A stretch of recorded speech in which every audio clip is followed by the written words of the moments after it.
No kò jáde dára. I'm sick and tired of your dirty relationship. So walk out of my house. Dára tí ò mọ́wọ́ tí ò mẹ́sẹ̀ ojú ẹ̀ méjèèjì ó ti fọ́. Mo pé ọ̀rẹ́ kẹlẹ̀. Ẹ̀yin tẹ́ rí ayé yìí ó ti kún kọ́ gba àyè mọ́ gbogbo ẹni bá fẹ́ gbélé ayé tí ó rí gbé àfi kọ́ra gbé. Ṣé mo pé ojú ni ìmọ́lẹ̀ ara ẹni tó dẹ̀ wà tí ò lójú bí ìdàkejì kú lórí. Ọ̀rọ̀ yìí ti ń jọ wíwà ẹ̀ pé ayé fẹ́ lọ́wọ́ sọ̀rọ̀ Dára. Why are you sounding like we've never had sex before? Live story jọ. Ṣé kí n má tàn ẹ́? Ara mi ò rírí ni o. Inú fíìmù nìkan ni mo ti ń rí irú incident láyé mi. Mi ẹ̀ bá rí irú ẹ̀ rí.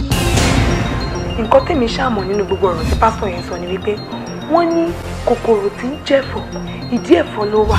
Yorùbá ẹ ṣòro ṣeré fún kí ló dé ìgbà tó sọ kó fèsì tó lọ máa lọ sọ fún ọ̀gá ṣé fẹ́ kú bá wa ni. You know what? You are useless. Cut! Are you singing or talking? I'm singing. Sing from the inside. Kí ni ọ̀rẹ́ wa ṣe fún yín gangan tó fi di gbọ́rọ̀ ilé tó yìí? Kí ló ṣe fún yín? Shut up. Like how many times mo ti sọ fún ẹ pé kò yé wá sílẹ̀ yìí? But why did Dára wan behave bí ẹni pé education toast there or something like that? Because I hate him. Kí lè ṣe mi gan tó fi lọ hate him? Ẹ fẹ́ sọ mí dàbí ti dání. Èmi ò mọ̀ wà lára yín. Ẹ̀yin fúnra yín ti mọ tẹ́ da. Lọ́rọ̀ kan ṣá àjọ ni mí àbí. Jọ ọ̀rẹ́ aládùn náà láyé o.